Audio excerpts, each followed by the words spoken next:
no Alerta Geral, bate-papo político com os jornalistas Luzenor de Oliveira e Beto Almeida. O orçamento da União de 2022 tem uma boa notícia para quem foi aprovado e espera ser convocado, mas também para quem sonha com a abertura de concursos públicos no Serviço Federal. Quem tem mais informações é o Marcos Vinícius. O orçamento da União para 2022, sancionado na segunda-feira pelo presidente Jair Bolsonaro, tem uma boa notícia para quem sonha com a carreira no Serviço Público Federal. O orçamento prevê a realização de concursos públicos para o preenchimento de 43.192 vagas nos órgãos da administração federal. Desse total de vagas, 4.263 são para criação e 38.929 para provimento.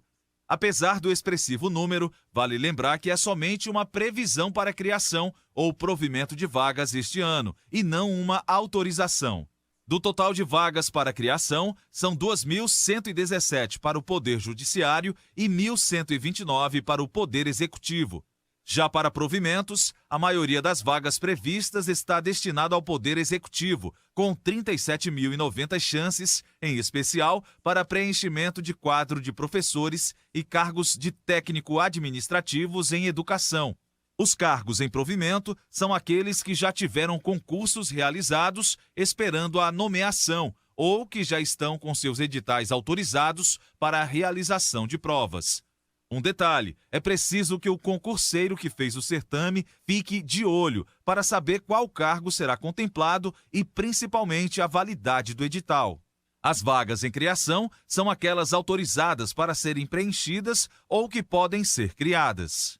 Com informações dos bastidores políticos, para o jornal Alerta Geral, Marcos Vinícius. Há uma defasagem muito grande no quadro de pessoal da União, do governo federal, jornalista Beto Almeida, e uma prova dessas dificuldades está no Instituto Nacional do Seguro Social, INSS, que tem atrasado a liberação de benefícios para os segurados, porque perdeu nos últimos 10 anos mais de 12 mil servidores que fizeram a opção pela aposentadoria.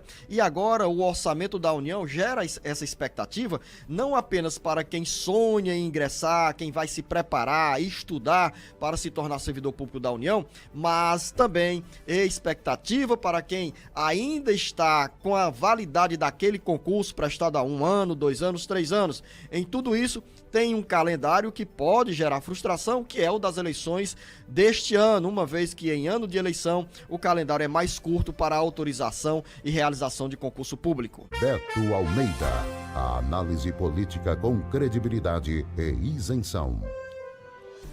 Exatamente, Luciano. Bom dia para você, bom dia novamente para os nossos ouvintes. Olha só, 43 mil vagas para esse ano de 2022 é algo que os concurseiros esperam, de uma certa forma, quase como um sonho. A grande questão aí é o seguinte: o que está no orçamento e que foi aprovado não quer dizer que possa ser cumprido. Ou seja, o governo federal pode muito bem lançar mão na realização de concursos e na ocupação dessas 43 mil vagas, mas também pode não ir nesse sentido. Você disse uma coisa que vale ressaltar aqui, é o seguinte: isso cria uma certa expectativa, e eu diria que é mais positiva, para quem já prestou concurso público, por exemplo, quem está numa lista de espera, aí sim fica mais fácil o governo, inclusive, fazer a convocação. Lembrando que dessa maioria das vagas de 43 mil, realmente o número de vagas novas que estão sendo criadas são poucas, 4.263 vagas. O restante é para provimentos, encargos que até já existiam, que de certo modo aí precisam ser preenchidas,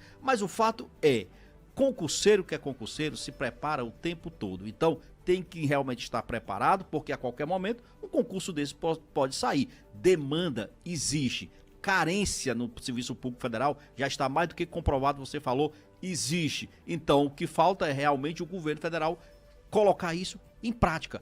Agora, tem um complicador, que são as eleições. As eleições tornam o calendário de um ano todo mais apertado. De todo modo, é uma notícia boa, dentre tantas outras do orçamento, com vetos e tudo mais, é essa da realização de concursos públicos. E em relação ao orçamento da União de 2022, essa parte que se refere aos concursos, tanto para convocar os aprovados ou a abertura de concurso, não vai passar por nenhuma alteração no Congresso Nacional, porque nesse aspecto não houve veto presidencial. Os vetos que serão apreciados pelos deputados federais, pelos senadores, se referem ao corte de verbas, especialmente na área da Previdência Social e também da educação. Como a pauta é Congresso Nacional, eu vou chamar o Sátrio Salles agora, porque ele tem a informação sobre uma mobilização do Tribunal Superior Eleitoral que se articula para ações conjuntas com o Congresso Nacional na adoção de medidas contra fake news nas redes sociais neste ano de eleições.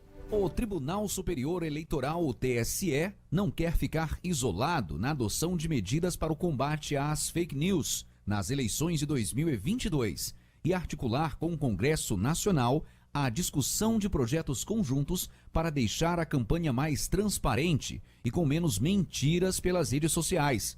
As informações de bastidores apontam que, apesar do empenho nas tentativas de buscar uma cooperação com o aplicativo Telegram no combate à desinformação, o ministro Luiz Roberto Barroso, presidente do TSE, vê como ideal que o assunto seja tratado pelo Congresso Nacional. Na volta do recesso parlamentar, na primeira semana de fevereiro, segundo o presidente do TSE, o tema será levado aos demais ministros da Corte. Segundo ainda o ministro, qualquer posição nesta matéria deve ser institucional, do tribunal e não do presidente. O ministro Luiz Roberto Barroso, que fica à frente da Corte Eleitoral até fevereiro, tenta conter a tempestade de fake news que se forma com a proximidade das eleições deste ano. Um dos principais alvos do TSE é o aplicativo Telegram, que atua sem limites no Brasil e pode ter o uso vetado nas eleições deste ano. Com informações dos bastidores políticos e de olho nas eleições de 2022, Sátiro Salles para o Jornal Alerta Geral. O Tribunal Superior Eleitoral, naturalmente, Beto Almeida, quer fortalecer essa mobilização contra as fake news e atrai o debate com o Congresso Nacional para impor medidas que venham a neutralizar as mentiras espalhadas, principalmente nos anos de eleições. E a gente tem mostrado que o foco tem sido muito em cima de um dos aplicativos, é o Telegram. Por que tanto se fala no Telegram? Por que o TSE passou a mirar tanto o Telegram? Porque o Telegram não tem nenhum representante comercial aqui e nem jurídico no país. O presidente do TSE já tentou, inclusive, fazer contato com representantes, né, desse aplicativo no exterior, também não conseguiu. Dizendo, você sabe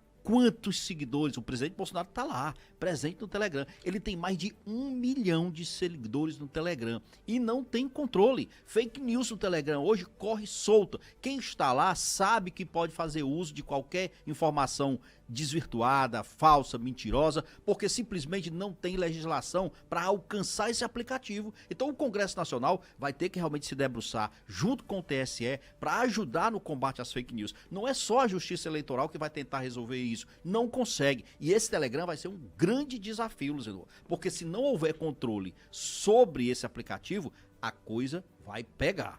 E outra pauta da agenda do TSE, o Tribunal Superior Eleitoral definiu o tempo de propaganda partidária gratuita em rádio e televisão para o primeiro semestre de 2022.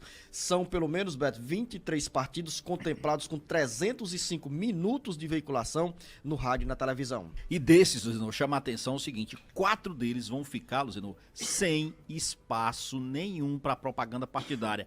Eu tô falando do DC, do PMC, do PTC e da Rede Solidariedade. São pequenos partidos, mas o problema é que eles não cumpriram aquele critério de percentual mínimo de votos para a propaganda partidária. A propaganda partidária, é bom que a gente faça estabelecer essa diferença, não é a propaganda eleitoral. Essa é aquela que é feita no ano da eleição. A propaganda partidária é aquela propaganda que os partidos têm direito para divulgar os seus feitos, as suas propostas, as suas ideias. Ela estava simplesmente banida, como se diz, fora do ar, desde 2017. Voltou agora. No entanto, na contramão desses 4 partidos, Edu, eu posso citar 11 que vão ter o maior tempo de propaganda partidária nesse primeiro semestre. 20 minutos, 40 inserções. Eu tô falando do PL, que é o maior deles aqui do presidente Bolsonaro, tô falando do PT, do DEM, do MDB, do PDT, do PP, PSB, PDT, PSL, republicanos. Esses são os partidos que terão o maior tempo de propaganda partidária, tudo no primeiro semestre, porque no segundo não dá. Você calculou bem direitinho o tempo para citar esses partidos. A gente está finalizando o primeiro bloco do bate-papo político.